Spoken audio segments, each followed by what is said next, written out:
My stepmom ordered me to leave my own house when I refused. She threw a vase at me and screamed that I attacked her. Weeks later, I watched the police escorted her out while my dad was filing for divorce. I, 20 male, still lived with my dad after my mother passed. We had a solid life until he married my stepmom Sloan. Sloan is a single mom. She came with expensive perfume, passive-aggressive compliments, and a habit of finishing my dad's sentences like she'd known him for years. He met her at some fundraiser for local businesses. Dad was donating tools to a trade school or something, and she was coordinating logistics. I don't know what that means, but I'm guessing it involved convincing guys she was a saint. I work at a local garage as a mechanic. Mom passed 7 years ago, and it's been just me and my father grinding away since then. I handled maintenance, he handled bills, and we had a system that worked until Sloan showed up. I didn't hate her at first, but my uncle, he clocked her instantly. Uncle Jeff wasn't the type to mince words. Ex-military, owns his own contracting business and has dealt with enough scammers to spot one from a mile away. First BBQ she ever came to, he cornered me by the smoker and said, "That woman is a damn gold digger." He noticed how she kept eyeing up our property. The house isn't fancy, but it's paid off. 3 bedrooms, detached garage I converted into a workshop, decent backyard and no mortgage. To someone like Sloan, that's prime real estate. But my dad, man, he just wanted someone to fill the gap. He'd been alone for so long, worked like a dog, paid off Grandpa's house and kept the roof over our heads without ever complaining. He brushed off every red flag like he was mowing a lawn. When Sloan came along talking about energy and aligning life goals, I think he just heard a woman taking interest in him. That was all it took. Jeff tried to tell him. I tried to tell him. "She's just helping out," Dad said when she started managing the bills. "She's just organizing," when she rearranged the entire living room and tossed out my mom's old bookshelf. I should mention how fast all this happened. Dad met her in January. By March, she was staying over weekends. By May, she had a key. By August, she was moving in with boxes labeled kitchen essentials. Despite the fact we already had perfectly good kitchenware, she replaced our stuff methodically. A pan here, a set of towels there. Each item of ours that disappeared was another piece of her claiming territory. It got harder to ignore, especially when she started locking certain drawers. When she changed the Netflix profile names, when she made comments about me not cleaning up after myself while I was literally the one fixing the goddamn leaky sink she'd been complaining about, she was strategic about it too. Never went after me when Dad was in earshot. "Oh, I didn't mean it like that," with a perfect, shocked expression if I ever called her out. Within 2 years, she had full access to everything. And the crazy part, she was still sweet as pie to his face. She started rearranging finances too. Dad would mention putting money aside for property taxes, and suddenly Sloan would suggest more liquid investments. She once convinced him to pull $5,000 from his retirement fund for some emergency that mysteriously resolved itself without any paperwork. The money never went back into retirement. I mentioned she's a single mom. Her daughter, 16 female Jade, was a quiet girl. I didn't have a problem with her. She seemed normal enough, bit too into her phone, but not rude. I actually felt kind of bad for her. She moved in and tried to act like it was going to be some new family adventure. Jade wasn't the problem. She mostly kept to herself, did her homework, and seemed genuinely uncomfortable with how her mom operated. We'd catch each other's eyes sometimes when Sloan was being particularly fake, and there'd be this moment of silent understanding. I think Sloan had been running this game for a while, but Sloan, she didn't waste time. "Your room has better light," she said one day, not asking, telling me that Jade would be moving in and I'd be taking the guest room. The guest room that had no vents, a cracked closet door, and a view of the neighbors' trash cans. I brought it up to Dad. He nodded like he heard me, then said, "It's just a room, son. Let's not start drama. Just a room." It was my room, the one I'd had since I was 10, the one with the workbench Dad built me for my robotics projects in high school. I didn't start drama. I just packed up my tools, my gaming rig, and whatever pride I had left, and moved into that glorified storage closet. Uncle Jeff was fuming. "You're letting her push you out of your own home," he said when I told him. We were at his place working on his Chevy. I came over most weekends to escape the tension at home. She's playing the long game, and you know what the prize is, your dad's name on that deed. I wanted to believe it wasn't that deep. That maybe she was just weird, controlling, not malicious. I gave her the benefit of the doubt because I figured, screw it. Maybe things would settle. But that's the thing about people like her. They don't stop once they get a little control. And I was just starting to realize how far she was willing to go. At first, I tried to be civil. I figured if I kept my head down, did my part, and didn't react to the passive-aggressive digs, she'd eventually get bored and move on to someone else. That was my mistake. Thinking she needed a reason. The guest room situation was just the beginning. Jade moved into my room like it was some HGTV makeover special. Sloan even posted before and after pictures on Facebook.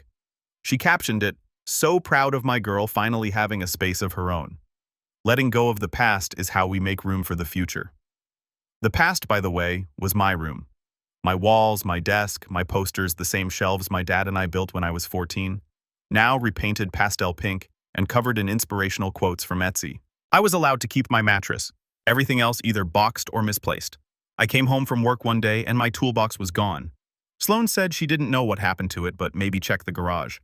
I found it wedged behind an old dresser rusted from where someone had dumped a potted plant on it. These weren't expensive tools. Tools I'd collected since I was 16. Some were gifts from Dad, others I'd saved up for. The rust damage meant I'd need to replace several of them, which meant another $300. When I confronted Sloan about the damage, she just shrugged and said, "You shouldn't leave valuable things lying around. The garage leaks sometimes." The garage didn't leak. She knew that. She just wanted to see if I'd call her on the lie. The disrespect wasn't even subtle anymore. She'd make dinner and serve everyone but me. She'd walk into the living room when I was watching a show, grab the remote, and change it mid-scene without saying a word. Once I called her out, her response, "I didn't think you'd mind. You're always so quiet." Quiet because I was trying not to snap. Sloan had this way of making it seem like I was the problem. She'd do things like use my coffee mug, then leave it dirty in the sink. When I'd grab it the next morning, she'd comment to Dad about how I never wash dishes. Or she'd move my keys from the hook by the door, then act concerned when I was late for work because I was searching for them. "Maybe if you were more organized," she'd say with fake sympathy. Dad was barely around. The company was expanding and he was flying out every other week. When he was home, Sloan turned on the charm, made him breakfast, kissed him on the cheek, told him how well we were all bonding. He ate it up. I started spending more time at work. At least there I had some control. I knew where my tools were, I knew the rules. No one was moving my stuff or pretending I was crazy. Meanwhile, Uncle Jeff and I kept talking. Every few days we'd meet up at his place. He'd grill burgers, I'd vent, and he'd quietly take notes. He was already suspicious, but the more I told him, the more his wheels turned. "You notice any weird charges on your dad's cards?" he asked one night. "Stuff that doesn't match his habits." I didn't have access to that, but I knew she was managing everything. She had the login, the cards, the passwords. She called the shots. Now my dad, the same guy who used to triple-check every receipt, was suddenly fine letting her handle the details. Jeff just shook his head. "She's setting up a pipeline. Mark my words, she's bleeding him dry." He pulled out his laptop and showed me what he meant. "See, con artists like her work in phases. First, they isolate. That's what she's doing with you. Push away family control access to the mark. Then they consolidate, get their name on accounts, manage money, become essential to daily function. Last step, extract and exit. They drain everything they can, then disappear when it gets too hot." He had it mapped out like a military operation. Made me wonder if he dealt with someone like Sloan before. That's when I started noticing things too.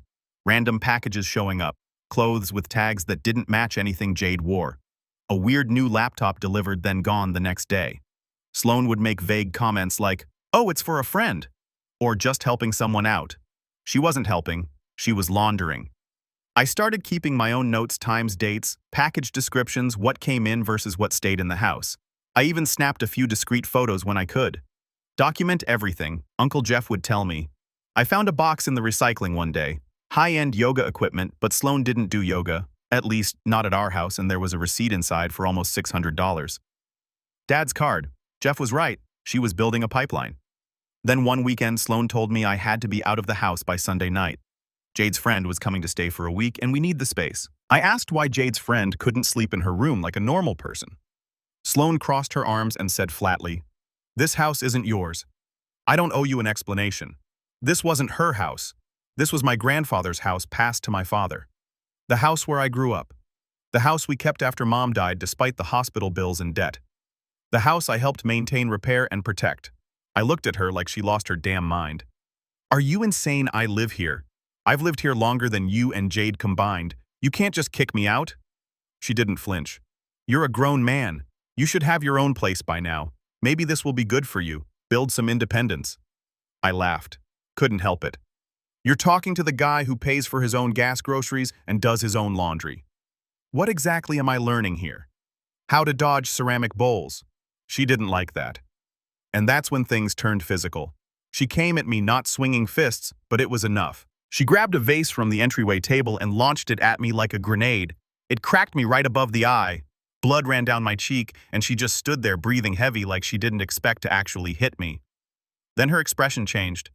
Then she screamed, "He attacked me! Get out! Get out or I'm calling the police!"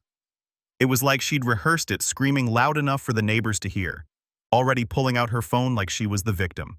I knew right then if the cops showed up, I was done. I'm a 6-foot guy with a busted eyebrow and an angry woman claiming assault. No bruises on her. No one would believe me, and she knew it. So I left. I grabbed what I could. Then I dug behind my mattress for the emergency cash I'd been saving and shoved it in my pocket, slammed the door behind me, and drove.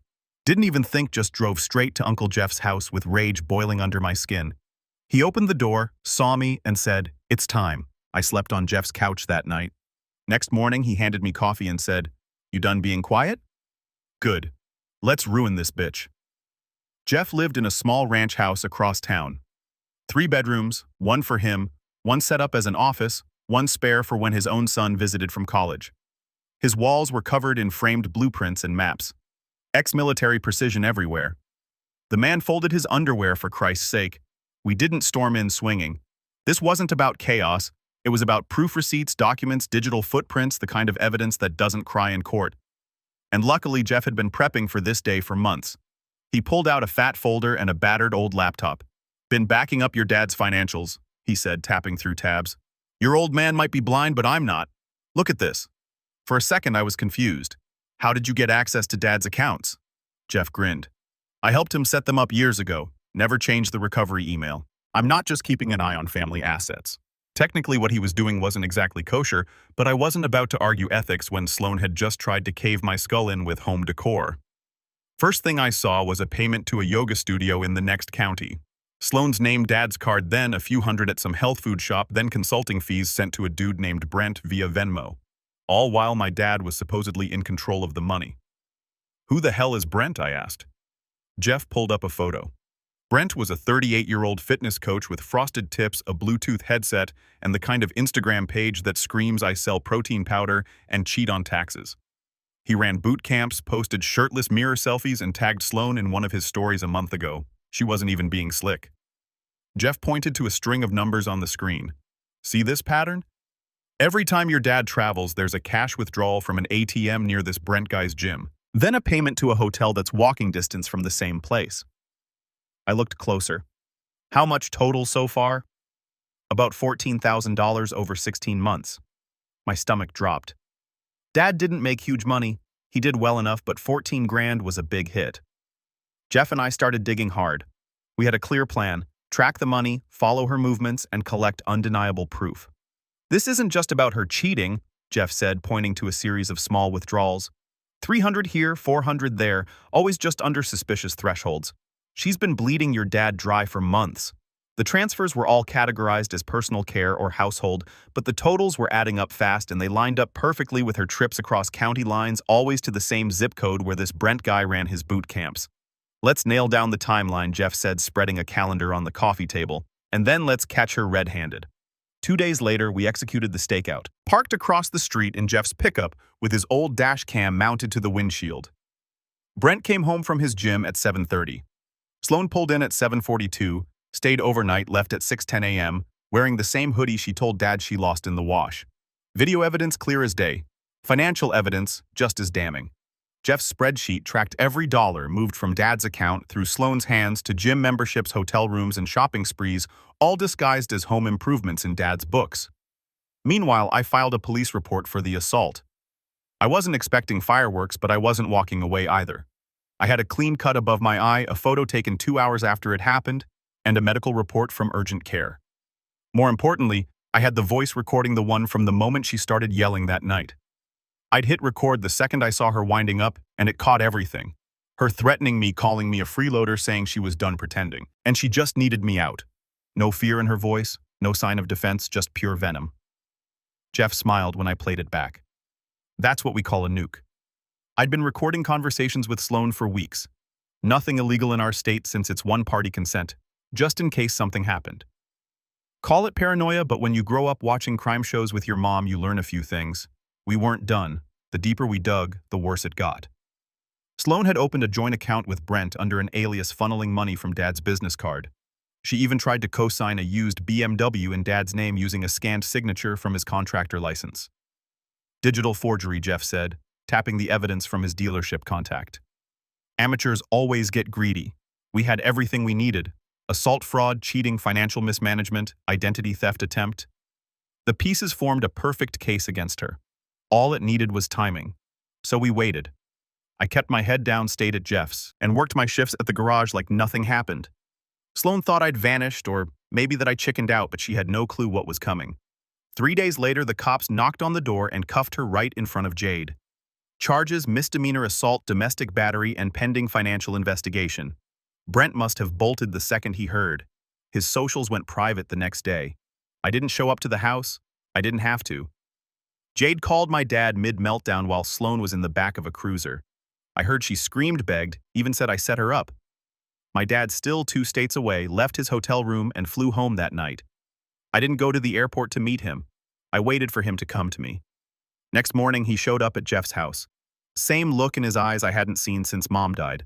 Like everything around him just collapsed. He walked in and went straight to me. "You did this?" he asked, voice low and stiff. I hadn't called him because I needed proof, not just accusations. If I had told him over the phone, she would have spun it into another pity party. I waited until we had the kind of evidence that didn't cry or backpedal. I didn't argue. I handed him the flash drive. Jeff gave him the folder. We let him sit at the dining table and watch the last 2 years of his life fall apart on paper and screen. He stared at the hotel receipts, the withdrawals, the Venmo payments to Bitness LLC, the timestamps on the video showing his wife walking into another man's house at night and leaving in the morning, the audio of her threatening me before hurling a vase at my head. He didn't say a word, just sat there. Minutes passed. Finally, he stood up, pushed his chair back, and said I screwed up. And that was enough. The next day, he filed for divorce. Sloan's arrest made local noise. Not the front page or anything, but small-town gossip spreads faster than fire in a dry barn. Word got out quick. Respected businessman's wife arrested at home, followed by a whisper campaign that made her look like a crazy ex before the ink even dried on the paperwork. She was released on bail within 24 hours, but the damage was done. Mrs. Perfect Homemaker now had a mugshot floating around local Facebook groups. Turned out several women in town already had their suspicions about her. One of them, the owner of a boutique downtown, told Dad that Sloan had tried to return clothes she'd clearly worn, high-end stuff purchased on his card, and pitched a fit when denied. She threatened to call the Better Business Bureau on me, the woman said, over a return policy that's printed on every receipt. I didn't reach out to Jade. She was stuck in the middle, and honestly, I didn't know if she hated me or saw the truth, but I didn't need to. That night she texted me one sentence. I had no idea it was this bad. Turns out Jade had suspected things weren't right, but Sloan had fed her the same lines she fed everyone else. Said I was unstable, that Dad was too generous for his own good, that we needed her to manage the chaos. Classic gaslighting, make everyone think they're crazy for noticing the obvious. Dad moved with lawyer meetings, bank account locks, phone call after phone call. The man was cold surgical, and for once I saw the version of him that didn't need convincing. First thing he did was call his bank, and credit card companies put freezes on everything. Changed all passwords, set up 2-factor authentication on every account. Then he called his company's HR department and had them reissue his direct deposit to a new account, one Sloan didn't know about. The next day, he called a locksmith, had every door rekeyed, and replaced the garage code. He personally drove to the courthouse to file for divorce at fault state evidence submitted. House was inherited, and most importantly, prenup. Turns out years ago, when he was still sharp, Uncle Jeff had convinced Dad to get a prenup just in case. Dad had resisted but eventually caved. The document was airtight. Sloan wasn't entitled to squat. Sloan, on the other hand, went nuclear. After her release, she blew up my phone. New numbers, spoofed emails, Instagram alts, everything from fake apologies to full-on threats. One message would say, "I'm so sorry. Please talk to your father," followed by another 2 hours later. "You're going to regret this, you little snake." I sent everything to Dad's lawyer, every screenshot, every voicemail. My favorite was the one where she claimed I'd always been jealous of her relationship with Dad, as if I was some Norman Bates character trying to keep women away from him. The reality I'd encouraged him to date for years introduced him to my boss's sister, set him up with Mom's old friend from book club. I wanted him to be happy. Sloane even tried showing up once, got as far as the driveway before the new camera system flagged her. Dad called the cops. She was warned. Next time it'd be trespassing. Jade moved in with her biological dad not long after. She came by once to pick up her stuff. I helped her load the car. She didn't say much until the end. I think I believed all the lies because it was easier than facing the truth, she said quietly. Thanks for not treating me like her. I nodded. None of this was on you. You were just collateral. She gave me a look like she wanted to say more, but didn't. Then she got in the car and left. Meanwhile, Dad and I slowly started putting the pieces back together. We cleared out the living room first. Everything Sloane bought or touched went into the junk pile. Candles, weird crystals, throw pillows with phrases like live, laugh, love, trash. Jeff came by every weekend, brought food and sarcasm. Guess gold diggers can't dig much when you padlock the vault. He wasn't wrong. Dad was silent most days, processing, going through the stages of whatever you call it, when you realize someone targeted you for your assets. He kept looking at the bank statements, shaking his head at obvious purchases he'd somehow missed. How did I not see the pattern, he asked one night. Because she designed it that way, I said. Small enough to miss, big enough to matter. The lawyer kept us updated. Sloane had hired some ambulance chaser who specialized in empowering divorces, whatever that meant. The guy tried to argue that the prenup was signed under duress, but he didn't have much to work with. Dad had witnesses' documentation and a clear head when he signed it. Sloane's divorce lawyer tried to play hardball, claiming she deserved spousal support and partial ownership of the house. Our side responded with audio evidence of domestic abuse, documented financial fraud, and proof of infidelity with timestamps, photos, and cross-referenced bank withdrawals. Her lawyer folded like a lawn chair. She walked away with nothing but a court order to attend anger management, a pending misdemeanor charge, and a reputation in town that burned faster than a high school rumor. Funny part, Brent ghosted her, completely blocked her on everything. She tried posting vague quotes about self-love and healing on Facebook, but no one bought it. Half her own friends unfriended her. The house felt different without her. Lighter. One night, Dad and I sat outside by the fire pit. I owe you an apology, he said, for not seeing it, for not protecting you when I should have. I didn't say anything for a while. I just poked the fire and watched the embers spark up. Eventually, I said, you fixed it. That's more than most dads would have done. He nodded. She tried to break this family. I smirked. She didn't even put a dent in it. You'd think getting arrested, exposed, dumped by your side guy, and tossed from a house you didn't pay for would humble someone. Not Sloane. If anything, she doubled down. And this time it got dangerous. The week after her court date, she started creating fake social media accounts, sock puppets, some pretending to be distant relatives, others just using stock photos of random women. One aunt messaged me asking if I felt good ruining a woman's life over a little family drama. Another told me I should be ashamed for kicking out a mother trying her best. Subtle. Real subtle. She also left 2 voicemails on Dad's work line. Not crying, not apologizing, threatening. You better fix this or I'll make sure people hear the real story. You and your son have no idea who you're messing with. We forwarded everything to the lawyer. He didn't even blink. Restraining orders in place. Any violation now is automatic jail time. Keep logging everything. But that wasn't the worst of it. One night around 3 a.m., I heard scratching at the front door. At first I thought it was just wind, or maybe a raccoon, until I heard the handle jiggle. I woke up Dad and pulled up the new camera feed. There she was, drunk, mascara smeared, mumbling and swaying like she was in a trance. She was trying to pick the lock with a hairpin. When it didn't work, she stormed over to my car in the driveway and keyed the driver's side like a lunatic, screaming that I stole her future. My car wasn't anything special, but I'd kept it pristine. No dents, no scratches. Detailed it myself every month. Now it had a jagged line from headlight to tail light deep enough to hit metal. Police showed up just in time to stop her from smashing the tail light. She was arrested on the spot again. We'd already gotten a temporary no-contact order after the first arrest. This stunt triggered an emergency escalation. The judge fast-tracked the full restraining order the next morning, this time for vandalism, attempted breaking and entering, and violating a no-contact clause. And the look she gave me when they put her in the squad car. I'll never forget it. Pure hatred, like I'd exposed her deepest scam, and now she had nothing left but bile. That was the turning point. Jade, who'd been silent for weeks, finally called me. She asked if she could talk to Dad. We invited her over. She brought screenshots, texts from Sloane, trying to get her to lie to the cops.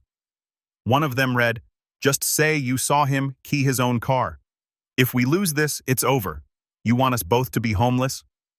Jade refused, told her mom she was done. She moved in with her biological dad full-time and blocked Sloan everywhere. I didn't blame her. None of this was her fault, but she made the right choice in the end. That counts. Jade actually showed us her bank statements too. Turns out, Sloan had been borrowing from her daughter's college fund. Money Jade's biological father had been depositing monthly since she was born. Nearly $7,000 gone, all withdrawn in the past year. Jade had no idea until she checked the balance recently and found it mysteriously depleted. She told me the bank had made a mistake and she was handling it. Jade said, her voice hollow. I believed her. That was Sloan's MO. Create a problem, then position herself as the only solution. Financial gaslighting at its finest. Meanwhile, the case against Sloan moved fast. She took a plea deal, misdemeanor assault, mandated therapy, and a restraining order that extended to me, Dad, and our property. She avoided jail barely, but her record was now as wrecked as my side panel used to be before I buffed it clean. The financial fraud investigation was ongoing. Banking crimes are complicated, and the paper trail was extensive. The prosecutor warned us it could take months, but they were confident they had enough to make a solid case. The court mandated Sloan attend anger management classes twice a week. She showed up to the first session signed in, then apparently slipped out the back before it started. The instructor reported her absence, which violated her probation terms. Another strike. Sloan tried a different angle. Then she started telling mutual friends that Dad had been abusive to her, claiming that's why she had to defend herself against me. But her story had holes. No police reports, no hospital visits, no witnesses, just revisionist history from a woman backed into a corner. Dad's friends knew better. They'd seen how he was with Mom. The idea that he'd suddenly become abusive in his 50s didn't track. Plus, we had actual evidence. She had nothing but accusations. Funny how karma gets when you just give it time. 6 months later, you wouldn't even recognize our house. We got back to basics. Dad reinstalled the workshop in the garage. I moved back into my old room, repainted navy blue instead of that pastel nightmare.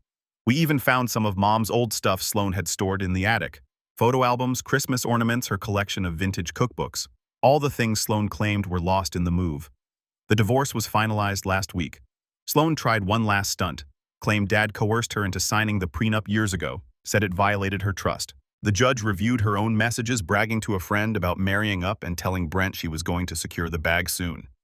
He shut that argument down in under 10 minutes. The financial investigation revealed even more than we expected. Sloan had opened 3 separate accounts under variations of her name.